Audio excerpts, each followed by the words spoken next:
Welcome to the Grow Your Business podcast. Listen in as we discuss all things business, growth and marketing with business owners, thought leaders and entrepreneurs. And now, here's your host, founder of Roundhouse, the creative agency, Saul Edmonds. Oh, hi, everyone, and welcome to the Grow Your Business podcast. Today, I'm speaking with Colette Sultana from Squash, Queensland, around the topic, why play squash? Colette, how are you going today? Hi, Saul. I'm well, thank you. Thank you for having me. Yeah, my pleasure. We've got I'll do a little disclaimer for everyone before we start. Colette and I both play squash, and we like squash. So, just so everybody knows, this is a conversation about squash from people who do actually really love squash. So, but before we get into that and all the various things surrounding why we think people should, you should play squash and why it's really great, Colette, could you just let everyone, just give us a bit of a general introductory about yourself and Squash Queensland and whatever you'd like to say about that? As an intro, so everyone gets a bit of an idea of who you are and where you came from and so on. Yeah, no worries. So I'm actually from Europe. So I come from the country of Malta, which is in the middle of the Mediterranean. And I grew up there and lived there till I was about 16. So by that time, I had already started playing squash. I started at about the age of 9. And I started because I had a lot of family members who played. And I used to be a tennis player, actually. And one of the things that I liked to switch to was an indoor sport. So I said, let me give this sport a go. So from about the age of 9 till about 16, I actually traveled around Europe and played a lot of the junior tour, which was a big thing in Europe. And that was awesome for me because I got to travel around Europe and, experience a lot of different countries. And then from there, I actually moved to the UK for a couple of years to continue my schooling and to play squash. I went to a boarding school. My country being very small, beautiful, but very small, was pretty hard to sort of progress my sport in. So that's why I decided to move to the UK. And then following that, I actually went to uni in New York. I went to Columbia University, and that was, again, right, be able to pursue squash and university at the same time. So I was actually recruited to go to university. After university, I actually was about to start a career in finance, and I had a job on Wall Street and was all ready to sort of say, goodbye to squash for a little bit and sort of pursue career goals. But as things were, my visa actually wasn't allowed anymore in the States. So I had to come back home and to Malta. And that was when I sort of stood back and evaluated what I wanted from my life. And squash still formed a huge part of that for me. So I had a coach back in Malta at the time. His name is Brad Hindle, who is my current coach still. And Brad sort of said to me, look, give squash a go and see how you go if you train and spend some time actually focusing on squash alone without having work and other things going on. And that's what I did. So I did that, and I actually played the Commonwealth Games on the Gold Coast. So that was how I actually first came to Australia as an athlete at the Com Games. Right. So from there, then I decided that I loved the country and I wanted to stay. And Brad actually happened to be moving as well. So he was, as my coach, he was moving here to Australia. Yeah. And I sort of said, look, do I want to give it a try and see if I can play squash in Australia and see how that goes? And that was in 2018. So I actually moved here at the end of 2018. Yeah, so really recent. Yeah. So I've only been here a couple of years. And then, I did play squash for a while, just play squash. And then it came to a point where I did need to sort of look at other things that I wanted to do in Australia. And that's how the opportunity to work for Squash Queensland actually came about. So they've been a voluntary organization for quite some time. They've been running for over 80 years. But more recently, I think they had employees many years ago, but more recently they've been completely voluntary based. And I think it came to a point where everybody sort of saw the need to have somebody working and actually doing, some more work to advance squash in Queensland. And the opportunity was open. So that's how I applied, and now I'm here. So I've been actually working here for about a year now. It's been just a year in July. Yeah. So I've been working for Squash Queensland. I basically work under a board, and pretty much I'm the only one who works as an employee. So so it's pretty full on. There's a lot of work to do, but it's all good stuff. It's all stuff I enjoy. And as I said, I still play squash and I still enjoy it. And I think because it's something so close to my heart. It's such an enjoyable role to have. So I'm very fortunate to be able to have had sort of this progression going into professional sport and then coming out and sort of being able to still be within my sport. I think that that's something that I'm very lucky to have. So Yeah, for sure. I mean, like it's anyone who can work and you can make a living, or participate at any kind of level with something that you really love is I think that's great, because it's certainly not something that everybody has too, especially with I mean, you're probably like I don't know too many people. I don't know about you, but I don't know too many people who play squash who aren't kind of passionate about squash. yeah. That's and I'm not sure. I've never really worked it out or bothered really to analyze it too much, because it just is. But it seems to be one of those kind of activities, something about the nature of it, or maybe the combination of of the physicality and the strategy and the kind of mindset, maybe, that attracts people that I don't know what you think, but it seems to engender like a certain zealousness, to be like, really zealous about it in like a great way. I know like other people obviously with other sports are too, but Yeah, I mean, I think there are a couple of things that I can think of. Squash as a beginner and as an intermediate player is actually really easy to play. I think yeah, it's a great sport for that reason. But if you go to the top level, it becomes a point where it's actually a very, very difficult sport at the high level. And I think, as you said, that's what makes it sort of, you've got to be very, very passionate and love it to actually pursue it to a certain level. And it becomes very hard to improve. It becomes, the differences become so small, yet there's just so much yeah, to learn. It's one of those kind of contradictions, which is interesting. But I would say, I think one of the reasons we have less players as well is just because it's such a small sport. There's actually not much money in the sport, and that makes it really, really hard to continue it full time. If mm, you're giving up your life for a sport and you're not actually making enough money to live, it's going to be very hard to pursue. And I think probably until you get to the top 16 in the world, it's very, very difficult to make a living from it because it's so small. It doesn't have as much publicity and sponsorship, that it's almost like if people don't give up by then, they have to make hard choices. They yeah. must love it, but you also have to live. So I think that's one of the reasons why you've got to be really, really good and really love it, to do it for the love of the sport. And then when you get good, you'll make money. But until then, it's purely based on tenacity and passion for it, to be able to get to that point, I think. Yeah.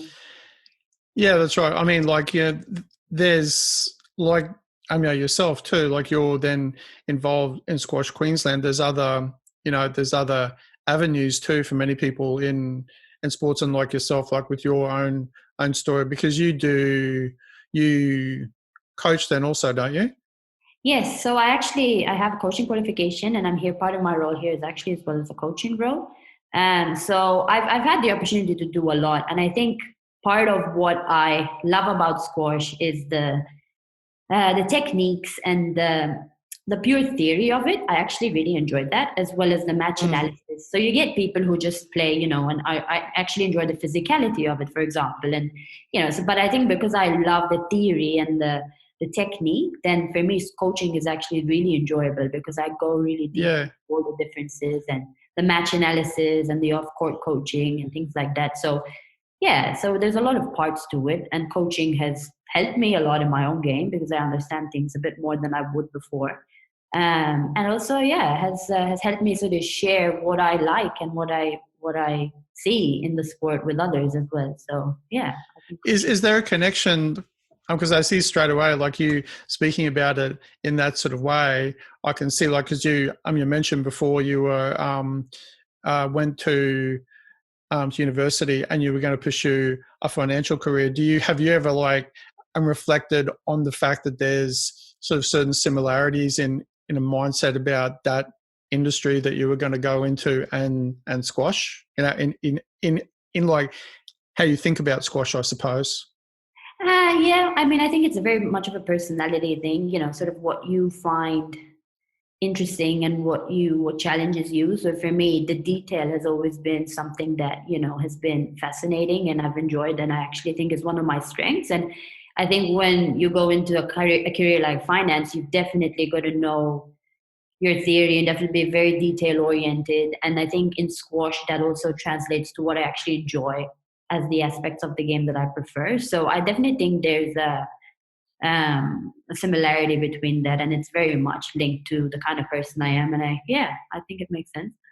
Yeah, I think it's like for me though too. Like I've always kind of found it interesting that a number of the people that I've played with, like obviously not everyone because squash attracts people from all different walks of life, but I've met because our industry being in the digital industry and the IT related industry, I've met like a lot of people too who work in that industry who play squash, which isn't saying that attracts specifically those sort of people, but there is sometimes I find there's like that certain attraction to like a mathematical, like either a mathematical approach or the fact that it's so much about angles too.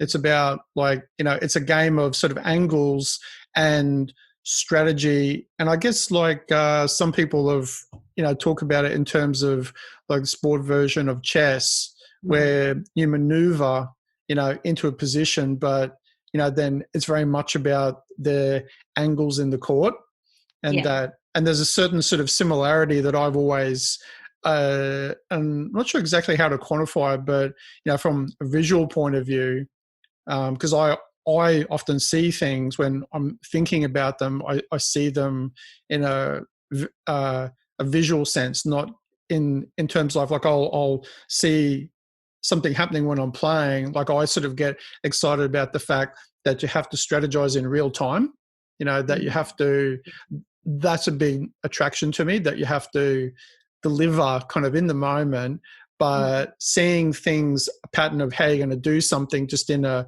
visual way, that it's got to go like this, and that's how kind of I visualize it in my mind when I'm playing. It's obviously really different for everyone. Like some people, hard hitters, some people do this and that, but there's so many different ways to play it too, I guess. Yeah, and I think and again, it depends on what your strengths are and what kind of person you are. You've got the people who can be, who can pick up anything and they're fit and they can keep going, and the people who can hit it really hard. And then I think I'm a lot like you in that I really think that the tactical side is very, very important and a big part of my game. And I mean, I think a strength as well at, sort of aligned with the kind of person I am and the way I think, very similar to you, that the patterns that you play, the visualization of where you're putting your opponent, what positions you're making, and where you're putting the ball on the court, what angles you're using, all these things, I think some people think less of them than others. And it again comes down to what what your strength is on the court, and what you enjoy. Because as we said before, we both that's enjoy right. that tactical element of making the other person, really think and really move, and these, making it hard for them to get to the ball, and what changing direction and showing one thing, doing another, holding the ball. There's so much that you can do to, make it, giving spin on the ball.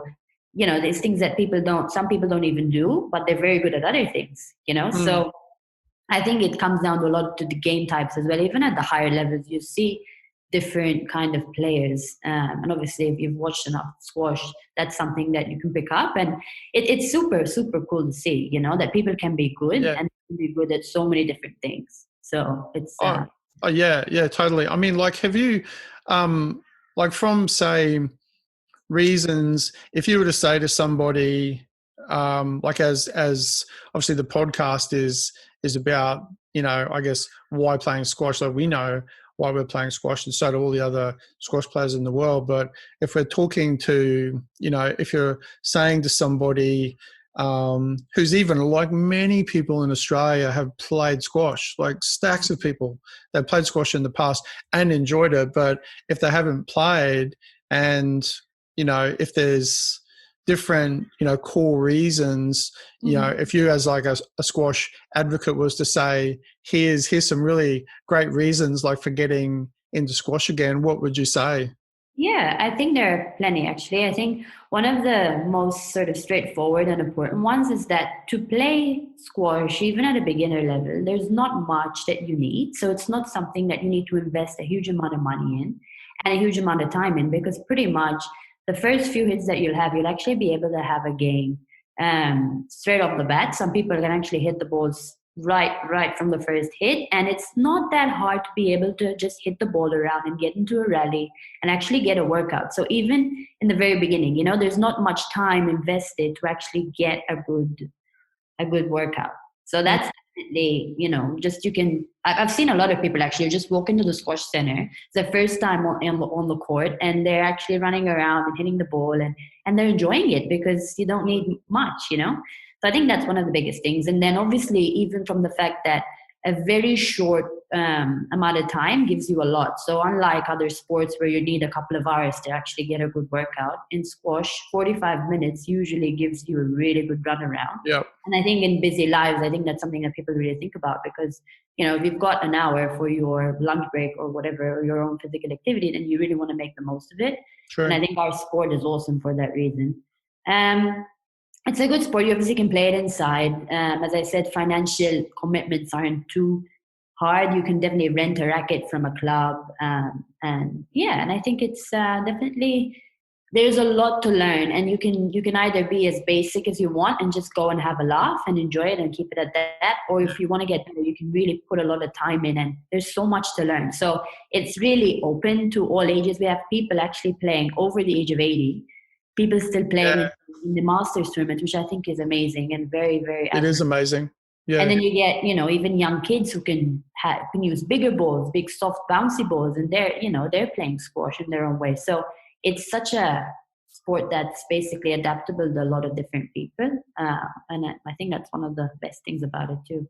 Yeah, I think actually one of the things that I still marvel at is that I can't really think of too many sort of activities where you'd be able to play against like much older players, like you were saying too, and they're like exceptionally good, and you're on par, and with people who are older, younger, and their skill level is here, and you're here, but you're fitter, but you can actually still have like a very, very tight game. And there's obviously grades and things too to separate people off, but partially I suppose to do with the fact that there's less people playing, so there's less grades, but at the same time you've got this sort of it seems to be a very equitable sport for me. It's always seemed like that, and even in the kind of in the world of professional sports. I mean, I'm not sure what you think about this, but I've always found it it stands out very much in terms of like the age-old thing about if you've got male and female sport, there's still a pretty large divide often in terms of like, prize money. But in squash, that's not really the case. Like it doesn't seem to be the case really. Like when you look at the pro sort of ranks, which is like, where people can, earn their living, it seems from my observations anyway, it always seems to be pretty much the same, which I think seems to be quite rare in the world of sport. I think this was something that the PSA, which is the Professional Sports Association, sort of really thought about over the past few years. It used to be actually a split association. The women's and the men's used to be completely separate. But recently they've merged together, and there's been a huge movement by the PSA to actually make the bigger tournaments equal in prize money. So if you've got a world championship, you've got a huge platinum level event, then the prize money is equal because you've got the same number of women in those draws, the same matches played. We do have the situation where there's a lot more men's events on the smaller end. So the smaller tournaments, there's a lot more men's event, but that would make sense because there are a lot more men's players at that, on the depth of the rankings. So there has to be more events. But when it comes to the actual higher levels where, people are putting in the same amount of time, they're playing the same, the same kind of length of matches and things like that. And I think that warrants, sort of the equal prize money. So that's something that the PSA have done so well in getting to that point. Yeah. Yeah. What do you think about like the is that I'm not sure who actually quoted this, but you hear this around too, that was quoted by some organization or person, that squash is, as far as in the world of sports, the kind of healthiest overall of all sort of sports. Yeah, I think it was. I don't know if it was Forbes or one of the big. Yeah. They classified as the healthiest sport a couple of years ago.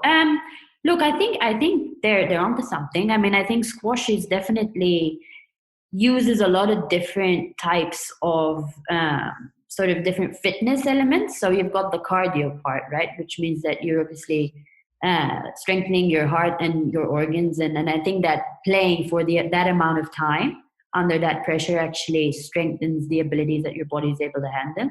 You've got the fat burning element. Obviously, if you're doing that much cardio, it's a great way to lose weight.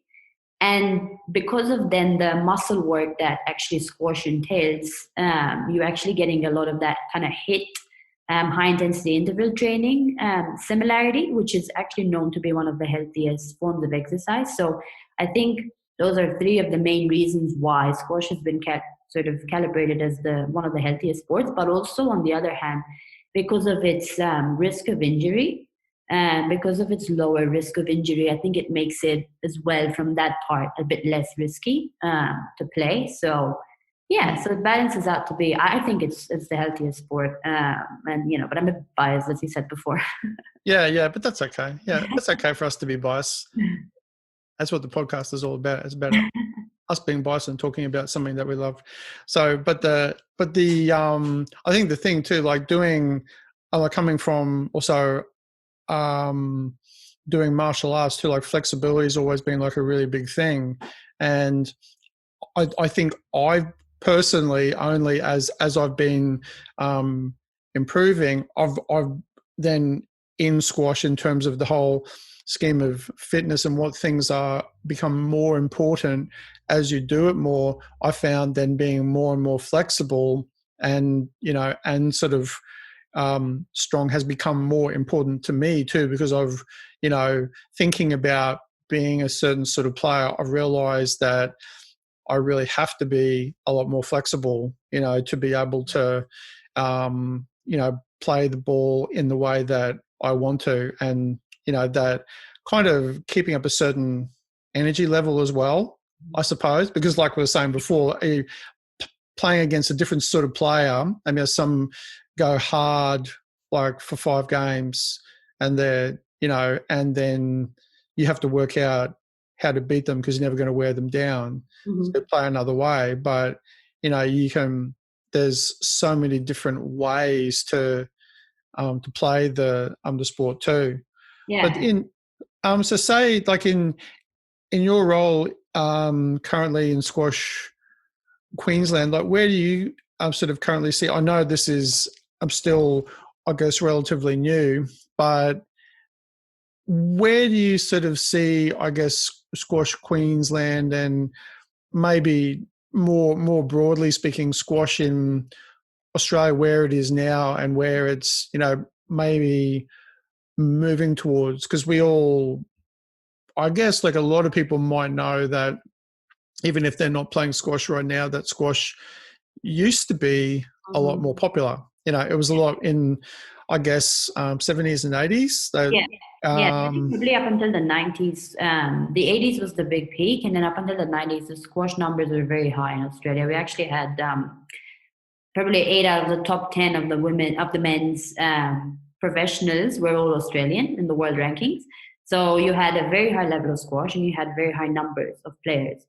And then probably since about 2000, that has changed. I think a lot of players actually, when they retired, they went overseas and they coached overseas. And I think it wasn't a situation where they preferred to stay in Australia and kind of reciprocate that forward for whatever reason there. So I think we're at the point now where we're literally probably at the trough of the graph, where we're we've got a few players, but there's a big generational age gap. I think between probably the age of 20 and the age of 35, there's very few people in that age group that actually. Yeah.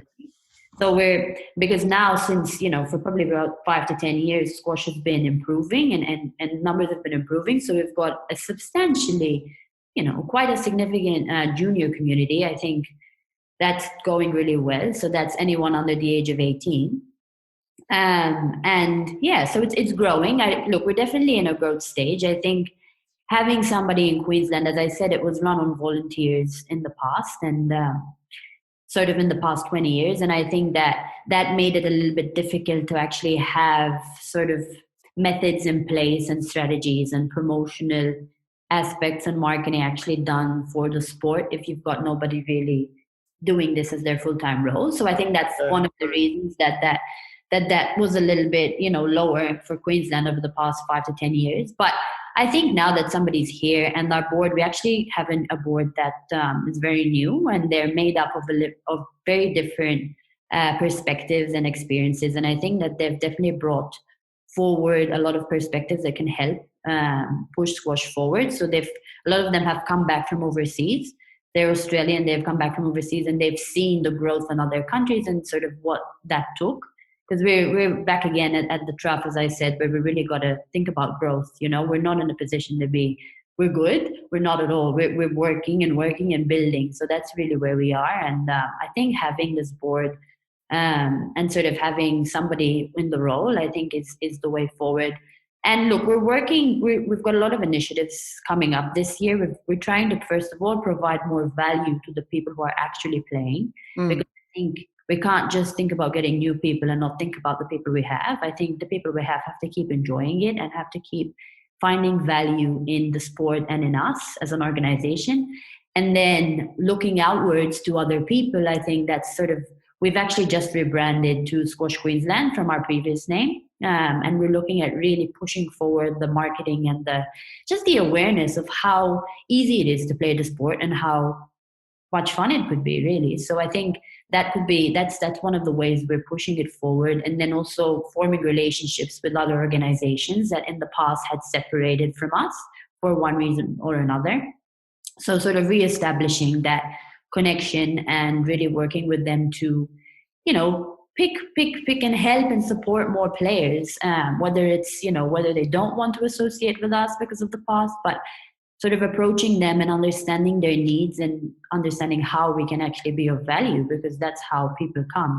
If you can give them something they want and that they're looking for, then they'll come and they'll give it a go. So that's really what we've been working on. And I think the schools is definitely a huge part of where we see our progress as well, being there to support, because we've got a very good schools event that's run by a separate organization at the moment, and just being able to have relationships with these kind of people and and go to schools and start to recruiting the kids and showing them what our sport is about. And then that's how it goes, So yeah, so there are a few projects in the pipeline. I think it's quite exciting, but we're definitely in the building stage at the moment for squash in Queensland. I would say in Australia too, to be honest. I don't know. I haven't been here long enough to know exactly what the other states are sort of what they're up to, but I think it's a very similar position. It's a really big building phase at the moment. Yeah, I often I guess once again, this is from people who actually play squash who think and know through playing of it and doing it for a long time that it's a very dynamic and visually kind of interesting sport. But some of the comments I've heard in the past, I'm not sure whether this is the case anymore, but, when people don't necessarily understand a sport, which would apply to many sports, I suppose, like if you're not interested, you're probably not going to be watching it.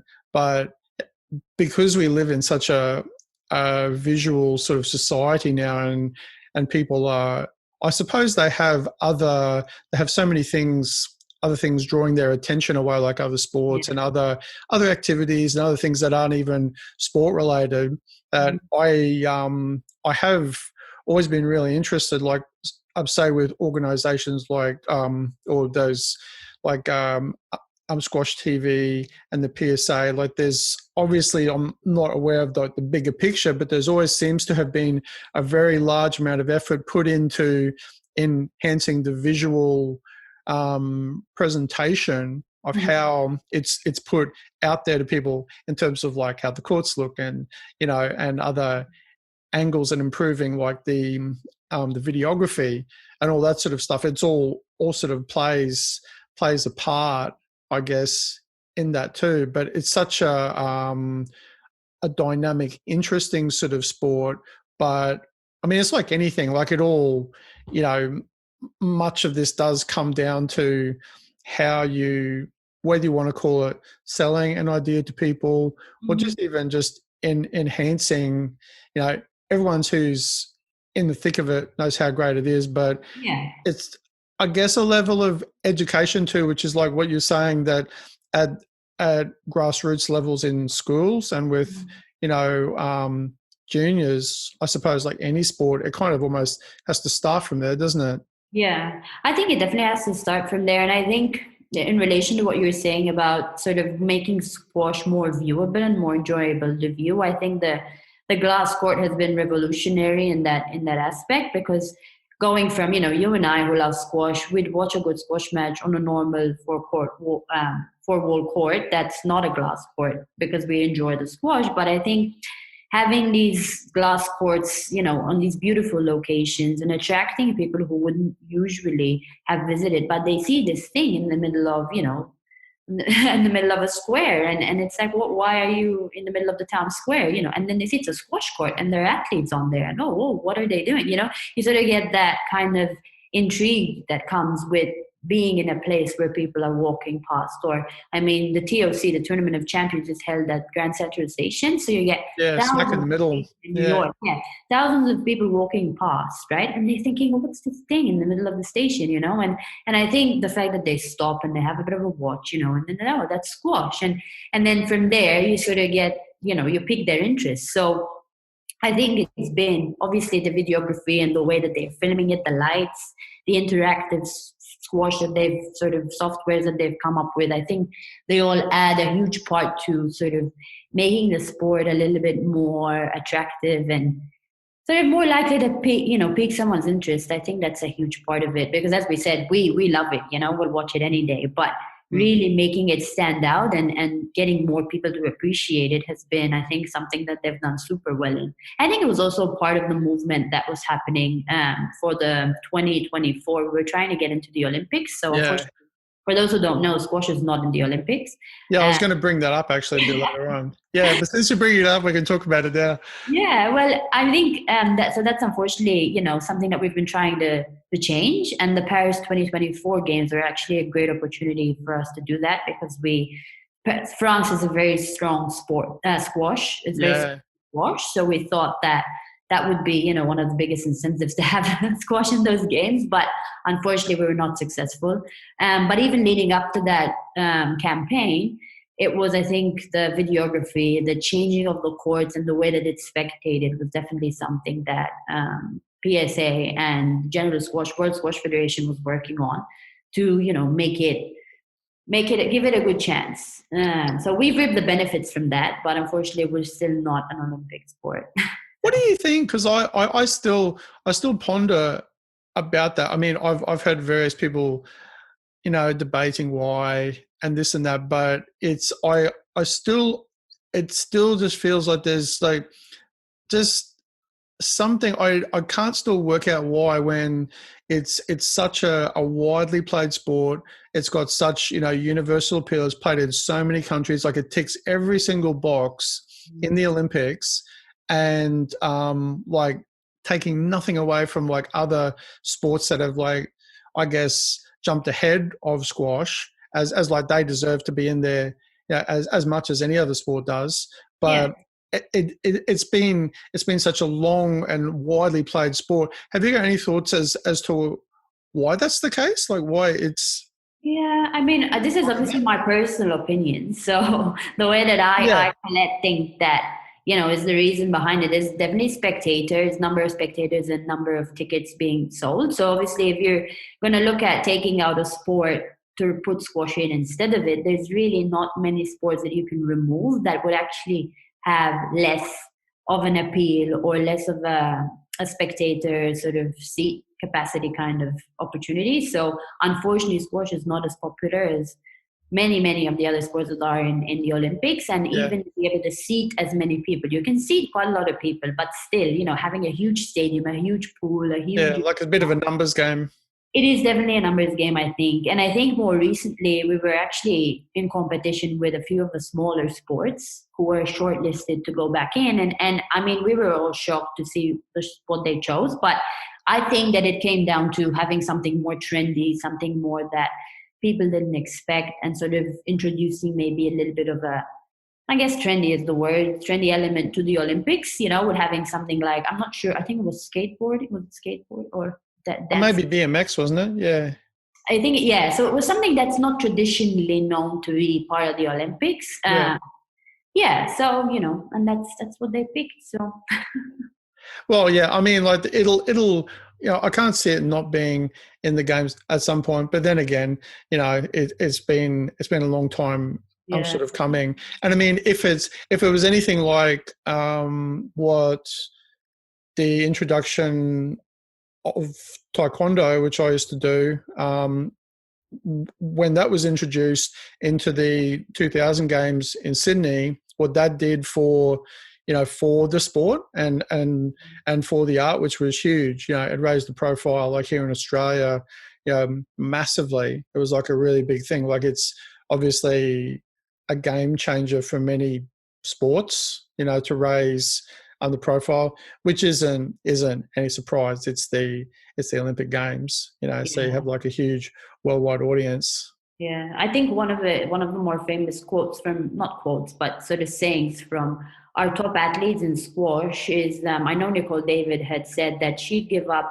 I think, 7 of her world titles for 1 Olympic gold medal. I remember that, yeah. Olympic gold medal actually means that she would be willing to give up her world number 1, her world titles for that. So, yeah, there's definitely an, sort of aura, sort of reputation and prestige that comes with the Olympic Games. I think that, obviously we're not able to feel, but maybe one day. Yeah, no, that's right. I think I don't think Remy Ashur said like the same sort of thing, but I remember him saying sort of something similar, not specifically about like, giving up his world sort of titles, because he and Nicole David were doing kind of the main push like for the advertising campaign, weren't they? Yeah. For it, yeah. Yeah, there was I think it was about a couple of years, at least over a year, campaign to actually travel around the world and expose squash and sort of increase the awareness and the knowledge about it. And as 2 of the high profile athletes, they were, I can't think of the word at the moment, but yeah, they're definitely the representatives for squash. Yeah. Oh, yeah. Yeah. And I mean, you kind of, in many ways, you couldn't get, greater people to do that either, who are like such good players and such, really nice kind of people too, like great sort of representatives for the sport. Great ambassadors, that was the word. Ambassadors. Totally. Yeah, that's right. Yeah, and just really nice people, and they speak really well, and excellent at sort of what they do. So I was gonna. That's interesting you brought that up, because I actually had that as one of my things that I wanted to talk about. But at this point in sort of time too, let's just talk locally too about like you're obviously involved in Squash Queensland, but what do you do as far as squash in terms of like locally in Brisbane? What do you mean? Sort of, what do you mean? Oh, like what do you like in terms of you playing and like participating at like the club level?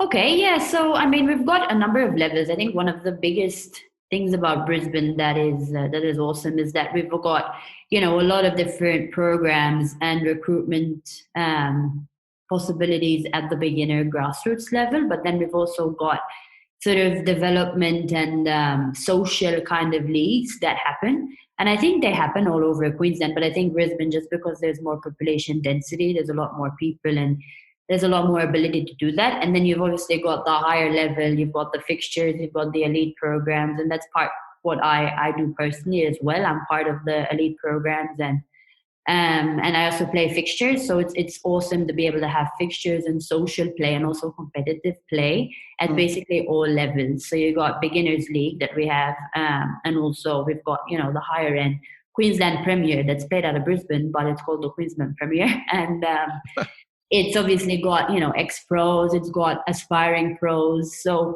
I think it's, and this is all over Queensland, but as I said, because we've got more people in Brisbane, we seem to have a little bit more numbers here. So yeah, we work with, in terms of Squash Queensland, we actually have 4 regions. So we've got Northern, Southern, Brisbane and Central region, and that helps us actually manage the state a little bit better because obviously we're so big, and actually having contacts in all the 4 sort of big parts of Queensland helps us help and support the communities that are very different. So a situation in Brisbane is very different to a situation in Central region, where you've got more dispersed clubs, more local in-house play, and then you have obviously the bigger clubs that have the bigger events even within that region. So I think, it's a good way of managing things a bit better, I think, having such a big state, Yeah, for sure. As someone then who's seen a couple of different, I guess, types of perspectives to squash management and people playing squash overseas then too, what things that you've, I guess, personally experienced have you observed to have been working really well for, I guess, even just at a local level, but for the sport overseas that you've kind of liked and thought work really well? Mm-hmm. So I can say one of the things that the United States have done, which I think has grown their numbers incredibly, is because of the way that squash is, and sports actually, is part of their Ivy League college education and university admissions process, and such an important part of their university life, that actually created an incentive for kids to actually be pursuing sports. Now, of course, you pursue sport because you enjoy it, but if there is also a chance that you could get into a university, similar to what I did, and actually study and play sport at the same time, that gives you a lot more incentive to maybe push a little bit harder, get a little bit better. And more kids will actually start playing. Parents are more interested in investing that time for their kids. So I think one of the things that here we don't have at the moment is actually squash within our university sport. And we used to have a university sport competition that's no longer happening, unfortunately. And that's part of the national body's sort of problem there. But I think one of the things that we look at here in Queensland is hopefully in the future coming up with a Queensland university link to squash. So that's something, again, it's not in the immediate future, but definitely in the pipeline to, have that there. And then that, first of all, facilitates people in their young 20s, late teens who want to start squash at that age, but also incentivizes from a younger level the possibility of pursuing sports and having that option, right? Because becoming a professional athlete is a very, very difficult thing to commit to and to do. But if you know that you're, at the point where you can still keep playing the sport you love and you can continue your studies, and that keeps people playing, because a lot of people actually give up the sport even after their junior years. So that's also something we've seen, and we've kind of have to think about how we're going to keep these players in the sport because they enjoy it, but they don't have time. But why don't we make time by making it part of your university program? And, so there's a lot of things that I think that's one of the things I've seen in the States, that they've actually grown their numbers immensely. They used to be one of the smallest countries in squash. They didn't, have any sort of squash popularity at all. And now things are absolutely turned around for them. They've got very, very good number of players. They've got a lot of people invested in the sport, a lot of even outside investors coming in and sponsoring their tournaments. And it's just grown the awareness and just eagerness for people to be part of it and to put money into it. And it's not just about money, but that's how you're actually able to fund your programs, right? That's how you're able to actually get. Yeah, that is still a big part of it, isn't it? Yeah, it's like regardless. It's not why we play the sport, but we almost need a bit of investment to be able to get things going. So, yeah, I think I look to them as one of the countries that it's changed a lot for the better with squash. Yeah, I think it's a really interesting point. Even at a core cultural sort of level with education and at schools too, because there's a lot of programs and have been in many years, like for students, especially in sort of senior, like years 10, like people who want to go down a certain path, that want to go into trades, like they'll go to TAFE and they'll have a bridge over to like another path. And I think, especially considering that sport is such a rich and big part of Australia's cultural sort of life, just in general, like it's massive. It's huge, of course, everywhere, but especially in Australia, Australians are sport crazy and always have been. And, and obviously it was like squash was huge, like we were saying before, like for a long time, it was, we were kind of one of the strongest sort of squash nations in the world, really. And it was a big part. And it would be like fascinating to see. And I don't like sort of see, there's obviously some barriers to that, which include, funding and support and sometimes just sort of leadership to get things kind of, started, but it does make a lot of sense. And I've always kind of thought it was really funny. Oh, not like ha funny, but, funny that there's all these really big tournaments in the world of professional squash that are, in the United States, but the United States is such a sort of relatively, less prevalent overall in the overall rankings, but there's such support over there. And I've always wondered why. And that some of what you were saying kind of answers that. It makes a lot of sense. There's this core underlying support for it, but tying it into something else. Because it's like, I guess it's like, what happens a lot, say, in the world of kind of like martial arts, like there's always this focus of reaching first dan and getting your black belt. It's a big deal, right? And so that's always the focus. But there's not so much in the club that I was a part of. There was quite a high retention rate for people then going further. But it's almost like a mental shift that people have to make, plus, having support, then to go, like your goal was like to get to black belt, but really the bigger goal and so much more, interesting stuff happens after that. And sometimes you just, it's like with squash too, anything, sometimes you just need somebody to kind of tell you that. Yeah. And not just go, well, like you've achieved this goal, it's over now, and there's no more, all that other stuff is there, but there's no one just to give you like a bit of a nudge almost kind of sometimes and just go, actually, you're pretty good at this, and why don't you do it a little bit more? And then, it just kind of grows from there. Yeah, I think the places that have, that more of a social kind of aspect and also the fixtures aspect, that's pretty easy to see for squash. If you're a beginner, you can see what if you keep playing, you can see, okay, this is the kind of matches that I'll start to have. Okay, this is, look what it gets to, So I think being able to have a lot of different people play the sport and actually being able to see what it looks like, maybe not at a professional level, but a couple of grades above you, So they're thinking, okay, I'm happy, I can still play socially if I want, but look, the fixtures comp's coming on later. Oh, I look at that guy, just sort of seeing how you can progress if you want to, and then if you don't want to, you can still play for fun. So I think having that kind of exposure, and a lot of the clubs in, at least in our area, and I know in other parts of Queensland, they run similar kind of comps. Sometimes it's in-house only, but that still means you've got different grades, right? And people can see and have a chat and say, oh, I didn't know that. And, and they talk and they become friends. And you don't necessarily have to, have seen them before, but people are generally very good in squash with community-wise.